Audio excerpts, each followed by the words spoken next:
Hello everyone. Well, I am back with another new video lesson. The name of the lesson is My Vision for India. The speech was given by Dr. APJ Abdul Kalam. The new textbook for third year students. Well, now let's learn about the author. Let's see. We know APJ Abdul Kalam. Dr. APJ Abdul Kalam was a scientist, teacher, visionary, and humanist. Well, he spent most of his childhood in financial problems.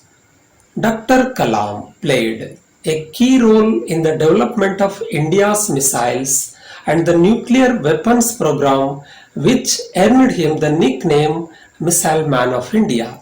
Well, he was the President of India from the period 2002 to 2007.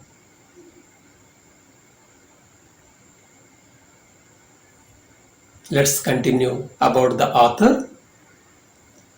Kalam was honored with the nation's highest civilian honors, the Padma Bhushan in 1981, the Padma Vibhushan in 1990 and the Bharat Ratna in 1997 for his work with ISRO and DRDO and his role as a scientific advisor to the Indian government.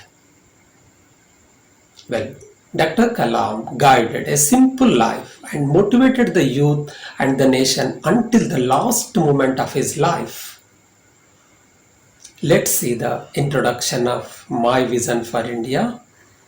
Well, he is known for his love for the student community, delivered his speech on 25th May 2011 at Indian Institute of Technology, Hyderabad, where he outlined his visions for India.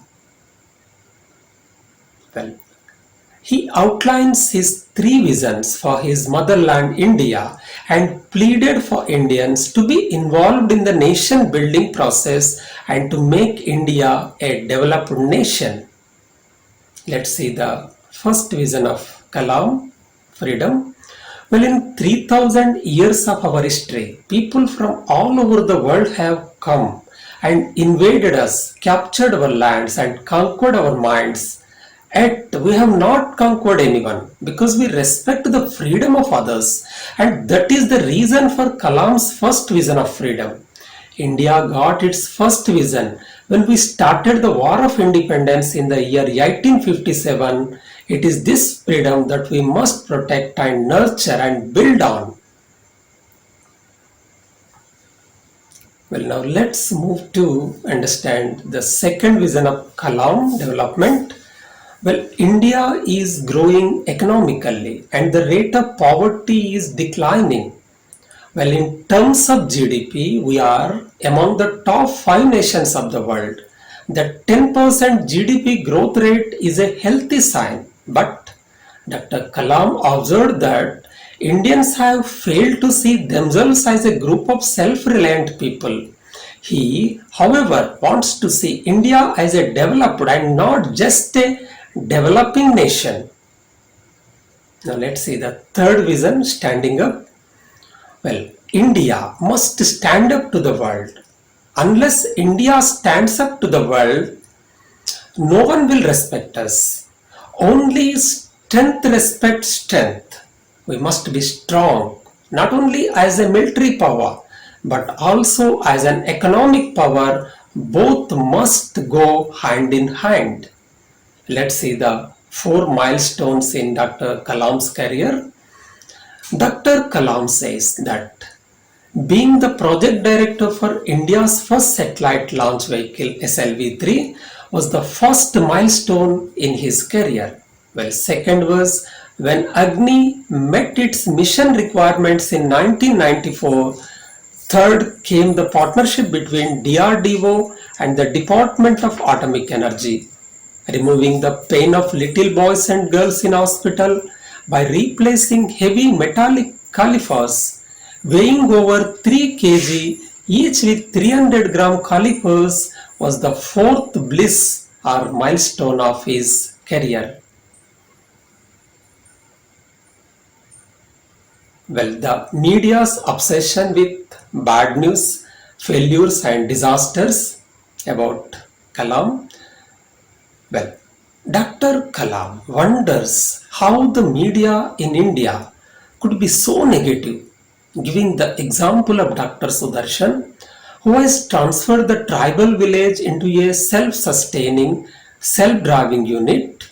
Dr. Kalam says that there are millions of such achievements in India, but our media is only obsessed with the bad news, failures, and disasters. Let's continue. Well, when Kalam was in Tel Aviv, where gory killings, deaths, and bombardments take place every now and then, the front page of the newspaper had the picture of a Jewish gentleman who, in 5 years, had transformed his desert land into a garden and a granary. Well, it was this inspiring picture that everyone woke up to. But in India, we only read about death, sickness, terrorism, crime. Why are we so negative? Dr. Kalam says that we are such a great nation.